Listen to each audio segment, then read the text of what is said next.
સતનો આધાર એટલે સત્તાધાર.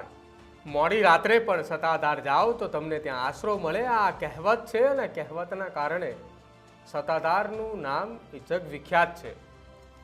સૌરાષ્ટ્રની અંદર એક એવી જગ્યા કે જ્યાં તમે ગમે ત્યારે જાઓ તમને ત્યાં ભોજન પણ મળે ને તમને ત્યાં આશરો પણ મળે. જો કે આ તમામ વાતોની વચ્ચે સત્તાધારનો વિવાદ એ છેલ્લા કેટલાક દિવસોથી ચાલી રહ્યો છે અને જે વિજય ભગત ઉપર આક્ષેપ લાગી રહ્યા છે તે અન્ય કોઈ વ્યક્તિ નહીં પરંતુ તેમના પૂર્વાશ્રમના ભાઈ લગાવી રહ્યા છે. અત્યાર સુધી એ વાત હતી વિજય ભગતની ઉપર લાગેલા આક્ષેપો, પરંતુ હવે આખા આ વિવાદોની વચ્ચે ગીતા વ્યાસની એન્ટ્રી થાય છે. આ એ ગીતા વ્યાસની એન્ટ્રી થઈ રહી છે કે જે ગીતા વ્યાસ એ સતત એ રહસ્યો ઘેરાઈ રહ્યા છે કે છે કોણ, કેમ સત્તાધારની જગ્યાની બાજુમાં તેનો બંગલો છે અને બંગલો તો છે કોના નામે. આ તમામ વાતોની વચ્ચે એવા પુરાવાઓ પણ સામે આવ્યા કે ગીતા વ્યાસ જે બંગલાની અંદર રહી રહી છે તે ભૂદાનની જમીન છે. જોકે અત્યાર સુધી અનેક વિવાદો ચાલ્યા, અનેક વિખવાદો ચાલ્યા અને તમામ એ વાતો ધીમે ધીમે સામે આવી રહી છે. આ વાતોની વચ્ચે હવે ગીતા વ્યાસનો એક એવો વિડીયો સામે આવ્યો છે કે જેમાં ગીતા વ્યાસ એ ત્યાં આવેલા ભક્તોને ખખડાવી રહી છે.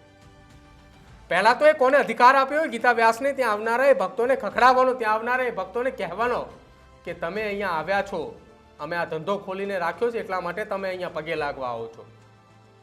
જે ગીતા વ્યાસ એ સત્તાધારના ભક્તો સાથે આ પ્રકારનું વ્યવહાર કરે છે એ ગીતા વ્યાસ છે કોણ? આ તમામ વાતોની વચ્ચે ગીતા વ્યાસ એ પોતાના ગળામાં પહેરનારું એ મંગળસૂત્ર પણ કોના નામનું પહેરે છે એને લઈને પણ વિવાદ ચાલી રહ્યો છે. જો કે કેટલાક લોકો એવું કહી રહ્યા છે કે વિજય ભગત અને ગીતા વ્યાસના લગ્ન પણ થયા છે, પરંતુ આના કોઈ ઠોસ પુરાવા નથી. આ વાતો ચાલી રહી છે અને આ ચાલતી વાતોની વચ્ચે હવે એક એવો બોલતો પુરાવો આવ્યો છે અને એ બોલતો પુરાવો એ તમામ લોકોને જોવા જેવો છે. અમે જે અત્યારે અહીંથી સત્તાધારને લઈને ચર્ચાઓ કરી રહ્યા છીએ, સત્તાધારને લઈને એક બાદ એક વિવાદ જે આવતા જઈ રહ્યા છે એ વિવાદો અમે બતાવી રહ્યા છીએ. આ તમામ વિવાદોની વચ્ચે આ એ વિડીયો એ જોવા જેવો છે સત્તાધારના એ ભક્તોએ, કે જે ભક્તોએ સત્તાધારને લઈને બચાવ પક્ષમાં આવી રહ્યા છે. અમે જગ્યાને લઈને કોઈ વિવાદ નથી કરતા, અમે વિવાદ કરીએ છીએ, અમે વિરોધ ઉઠાવી રહ્યા છીએ વિજય ભગતને લઈને કે આ ગીતા વ્યાસ કોણ છે કે જે સત્તાધારની અંદર આવતા એ ભક્તોને ત્યાંથી બહાર જવા માટેનું કહે છે. હું કોઈના બાપથી નથી બીતી, મને કોઈની બીક નથી, અમે અહીંયા ધંધો ખોલીને રાખ્યો છે ત્યારે તમે પગે લાગવા આવો છો. આ પ્રકારનું નિવેદન એ ગીતા વ્યાસનું છે. સાંભળો એ ગીતા વ્યાસ કેવી રીતે સત્તાધારની અંદર આવતા એ ભક્તોને કહે છે અને કેવો એ પોતાનો રોફ સત્તાધારની જગ્યામાં જમાવે છે. સાંભળી લો એકવાર. કહી દેજો ગીતાબેન જતી હતી, હું કોઈથી બીતી જ નથી, કોઈના બાપથી હું બીતી જ નથી. કહી દેજો તમતાર ધંધો જ ખોલ્યો છે તો તમને પગે લાગે ને બધા ધંધા જ ખોલ્યા. અમે ધંધાવાળા નથી, તમારે મલકતા વ્યાજ ખાવા, અમારે નથી ખાવા.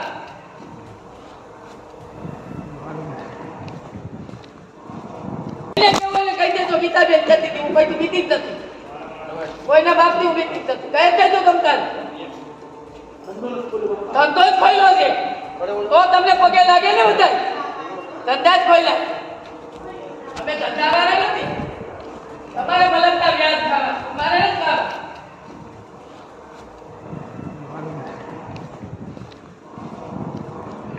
સાંભળ્યો, આ ગીતા વ્યાસનો રોપ છે. હું કોઈના બાપથી નથી બીતી, મને કોઈની બેક નથી અને અહીંયા અમે ધંધો ખોલીને રાખ્યો છે ને એટલા માટે જ તમે અહીંયા પગે લાગવા આવો છો. તમને ઠીક લાગે તો આવવાનું, બાકી તમારે અહીંયા નહીં આવવાનું. આ પ્રકારની વાત એ ગીતા વ્યાસ કરી રહી છે.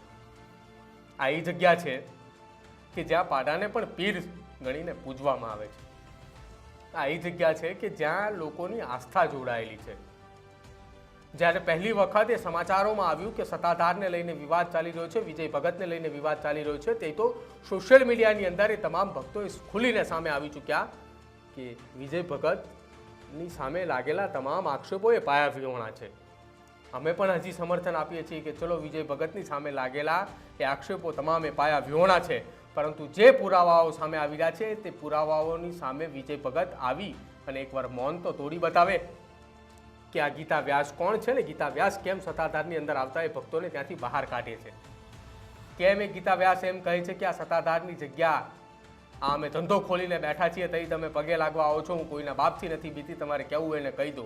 કેમ કેમ વિજય ભગત આટલો સમય વીત્યા છતાં હજુ મૌન સેવી રહ્યા છે અને કેમ તે ખુલીને સામે નથી આવતા કે આ ગીતા વ્યાસ આ વ્યક્તિ છે કે ગીતા વ્યાસ આ કોણ છે, કોણ એ ગીતા વ્યાસ છે, કેમ તેનો સંબંધ તેનો કોની સાથે છે, કેમ એ વિજય ભગત નથી ખુલીને આવતા અને કેમ એ ગીતા વ્યાસ પણ ખુલીને સામે નથી આવતા કે હા મારે અને વિજય ભગતને કોઈ સંબંધ નથી, કેમ એ કોઈ ખુલીને નથી બોલવા માંગતું.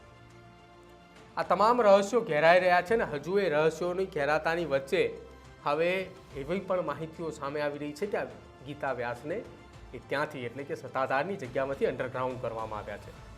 ગીતા વ્યાસ અત્યારે ક્યાં છે તેનો કોઈ અતોપતો નથી. સત્તાધારની બાજુમાં આવેલો બંગલો અત્યારે હાલ કેમ ખાલી પડેલો છે, તેની અંદર રહેતા ગીતા વ્યાસ ક્યાં છે, આ તમામ અનેકે તર્ક વિતર્કો સામે આવી રહ્યા છે ને તર્ક વિતર્કોની સાથે જ આ વિડીયો સામે આવતાની સાથે જ હવે મોટો ઘટસ્ફોટ થયો છે. આપનું શું માનવું છે? જો આપ સત્તાધારની જગ્યાએ દર્શન અર્થે ગયા હોય અને જો તમારે પણ આવો પ્રકારનો અનુભવ થયો હોય તો જરૂરથી અમારા કમેન્ટ સેક્શનની અંદર જણાવજો. અને ગીતા વ્યાસને લઈને જો આપની પાસે કોઈ માહિતી હોય તો પણ અમારા કમેન્ટ સેક્શનની અંદર જરૂર જણાવજો. અમે માહિતી જરૂરથી ઉજાગર કરીશું, કેમ કે આ ઘટનાથી સનાતન ધર્મ ઉપર લાંછન લાગી રહ્યું છે. જોતા રહેજો ન્યૂઝરૂમ. નમસ્કાર.